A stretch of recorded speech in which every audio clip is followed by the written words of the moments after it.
But I want to start off with Thursday's only game. We have Georgia State at Coastal Carolina. Coastal Carolina is a 6.5-point home favorite. This game carries an over-under of 63 points.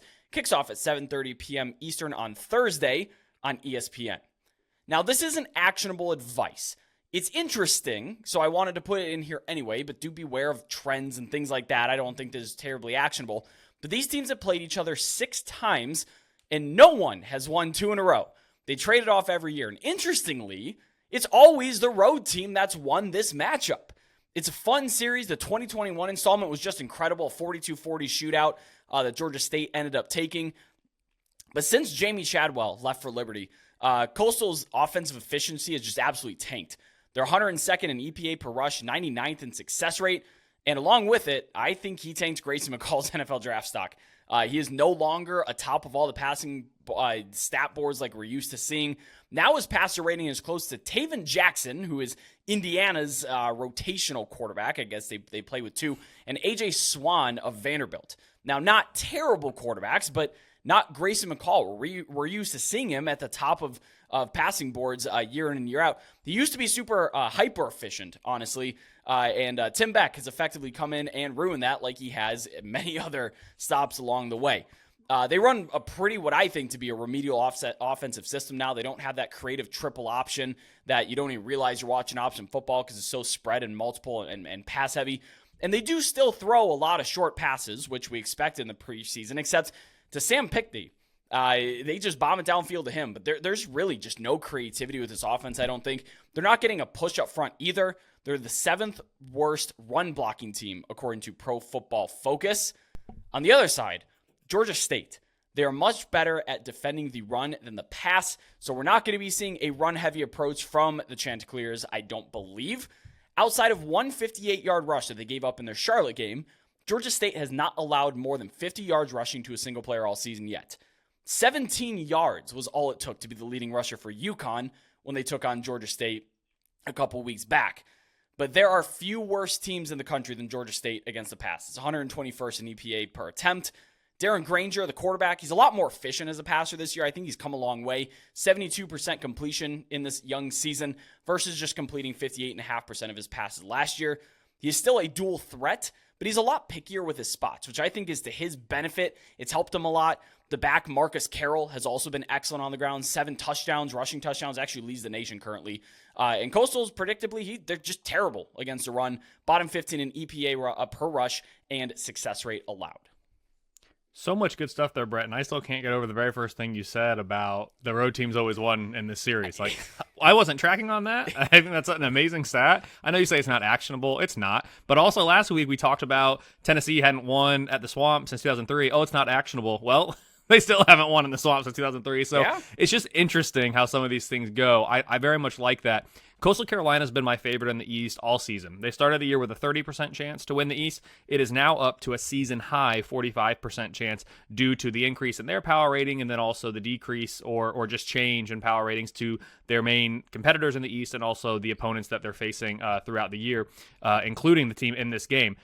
There are 9 games left in the regular season. There isn't a single one in which my numbers make the Chanticleers an underdog. However, 5 of them have a projected spread of a touchdown or less.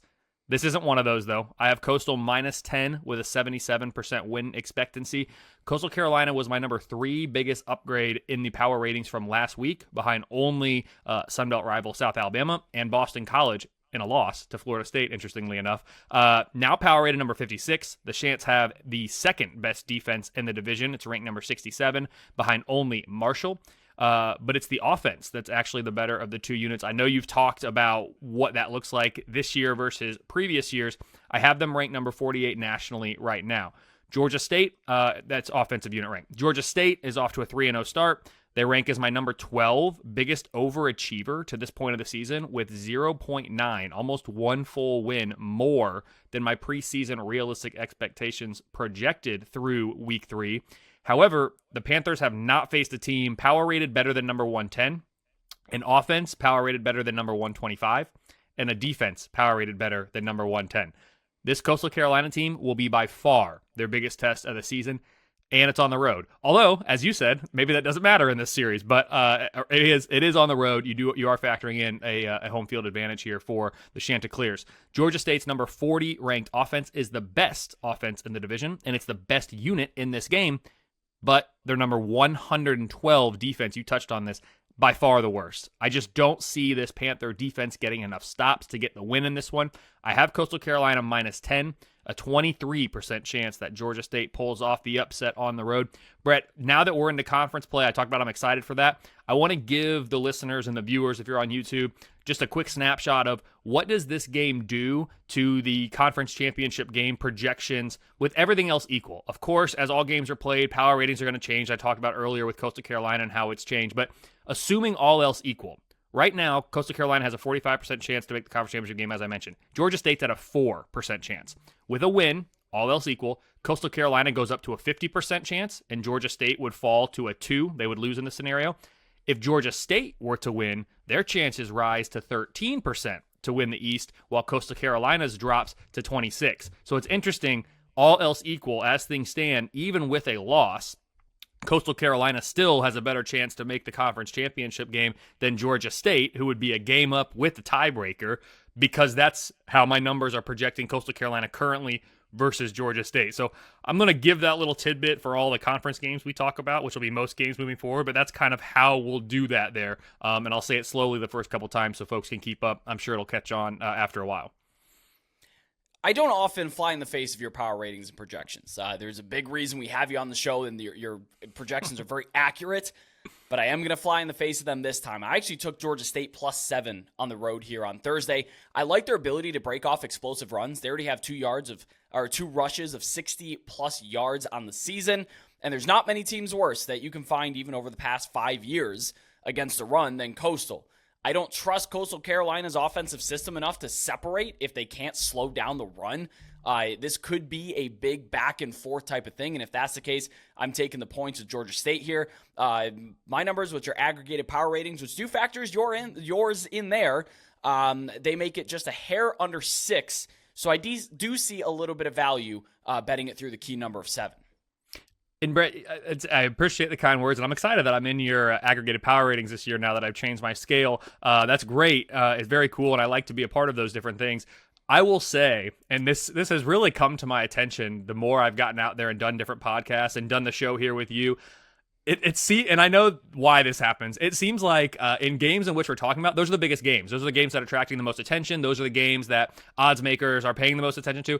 My numbers, funny enough, do much better in terms of absolute air in the off-the-radar games, the games that no one talks about or cares about, than they do in these big-time games. And that's because the line is just that much sharper when the public puts the magnifying glass on this. And you say, well, Kelly, they're not putting the magnifying glass on Georgia State and Coastal Carolina. Guys, yeah, they are. It's the only game on Thursday. Everybody who likes college football is going to be watching this game. And yeah, they're going to have the Amazon Prime going to of the NFL game. So it's just interesting. If you are to fly in the face of my numbers, I would encourage you to do it actually in the games that we're talking about, because those are the ones in which I see a higher absolute error than the ones that we don't. And I wish it wasn't that way, but I understand why it is. And our listeners are probably like, oh yeah, sure. Okay, Kelly. I'm telling you, I got the data to back it up. So it's just interesting. It's not like a huge discrepancy, but there is a slightly better absolute error on those off the radar games that don't have as much attention.